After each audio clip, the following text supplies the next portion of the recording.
It's a sunny afternoon in the Wild West, and Buster Scruggs rides his horse through isolated lands. He comes off as a cheerful, singing cowboy, but the truth is, he's the most dangerous gunman in the area, and there's a hefty reward on his head. During his travels, he finds a cantina where he stops to have a drink. However, the barman refuses to sell whiskey to him because it's a banned drink, and therefore only outlaws will be served. Buster tries to explain he shouldn't be judged based on his clean looks and chirpy demeanor because he's an outlaw too. But nobody believes him, and a cowboy is even ready to fight in order to kick him out. This cowboy ends up quickly regretting underestimating his enemy because Buster is incredibly fast and draws his gun in a second to shoot every single person in the cantina. Afterward, Buster travels a little bit longer until he arrives at Frenchman's Gulch, a town he's never visited before. His first stop is the local saloon, where he must leave all of his weapons at the door to comply with a no firearms policy. Then he joins a game of poker at the nearest table under the condition he picks up the hand left by the player that just left. Unfortunately, when Buster checks the cards, he discovers the last player left because he had the infamous dead man's hand and refuses to play it, causing the ire of the other players, especially the scary Joe. Thinking he's above the rules, Joe pulls out his hidden gun to threaten Buster, but he quickly defends himself by kicking a loose plank on the table to hit the gun and make it turn against its master, instantly killing Joe. This incident makes thick tension take over the saloon, so Buster starts singing a song he makes up on the spot about Joe, inspiring everyone to sing and dance along. Their cheerful fun is suddenly interrupted by Joe's brother, who has found out what happened and challenges Buster to a duel to get revenge. Once again, Buster proves he's the fastest gunman in the area, and after expertly shooting each of the man's fingers, he finally kills him by looking at him in the mirror just to show off. Buster is feeling smug and confident as usual when suddenly, another singing cowboy arrives in town. It's the Kid, who also challenges Buster to a duel. This encounter is even faster than the last one, but this time it's Buster who dies because he finally has found someone faster than him. As his soul leaves the mortal realm, Buster admits he should have seen it coming because you can't be the top dog forever, and even sings along to the Kid's song. Meanwhile, in New Mexico, a young cowboy finds an isolated bank and tries to rob it. The bank teller pretends to collaborate and bends over to grab the money, but actually he's moving to shoot his hidden weapons as a distraction before running away. The cowboy manages to dodge the shots and wastes no time in grabbing the money from the cash box, but as soon as he rushes out, the teller opens fire on him and forces him to hide behind a well. The cowboy tries to shoot back, yet his efforts are pointless. The banker has covered his body with pots and pans that reflect all the bullets. Thanks to this extra protection, the teller manages to come close enough to knock the cowboy out. When the cowboy wakes up hours later, he finds himself tied to a tree and his hands tied to the saddle of his horse. It turns out a posse has already found him guilty and sentenced him to death, so this is the cowboy's chance to say his final words. Before the cowboy can say anything though, they're ambushed by a bunch of Comanche warriors who quickly kill the whole posse yet leave the cowboy on his horse, thinking it would be funny for him to suffer slowly. The cowboy spends a few hours on his horse trying his best to keep the animal from moving too far and triggering his death.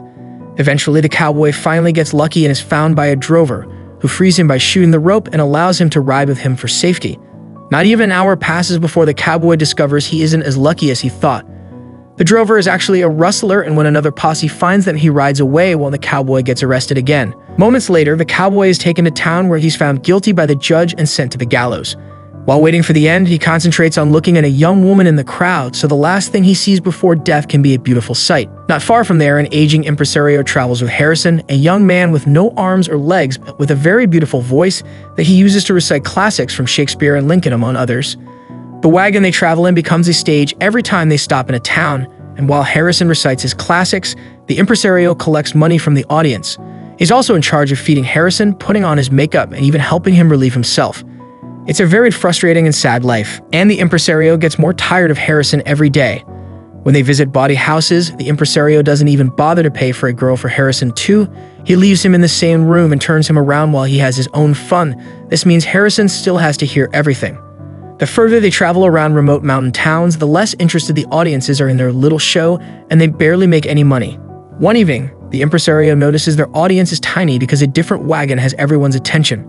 The crowd is cheering for a chicken that can do basic addition and subtraction by pecking at some painted numbers. Seeing an opportunity, the impresario decides to buy the chicken, and he takes care of it with as much care as he offers Harrison, who is starting to get worried about what comes next. The next day, the impresario stops the wagon by a bridge and tests the depth of the river that runs underneath by dropping a large stone into the water. The results are exactly what he needs, and moments later, the impresario is back on the road with only the chicken as a passenger in the wagon because Harrison has been pushed into the river as well. Speaking of rivers, there's one running down a mountain where a grizzled prospector has arrived to search for gold. At first, his pan only picks up tiny gold specks, but by counting the amount each time, the prospector follows the trail of where he should be digging to find the source. The man even makes camp next to the river, and he survives by fishing and stealing eggs from birds' nests.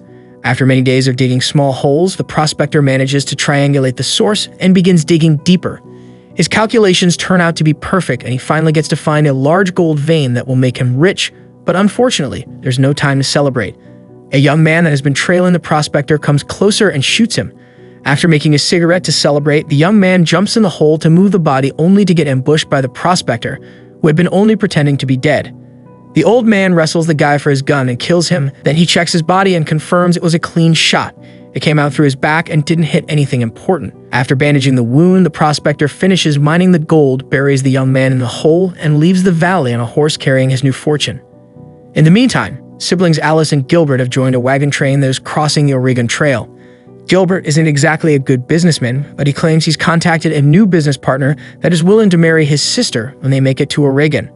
Traveling with them is Gilbert's dog, President Pierce, who is considered extremely annoying by the rest of the travelers because of his constant barking. Shortly after the trip begins, Gilbert goes through a violent coughing fit and dies of what seems to be cholera.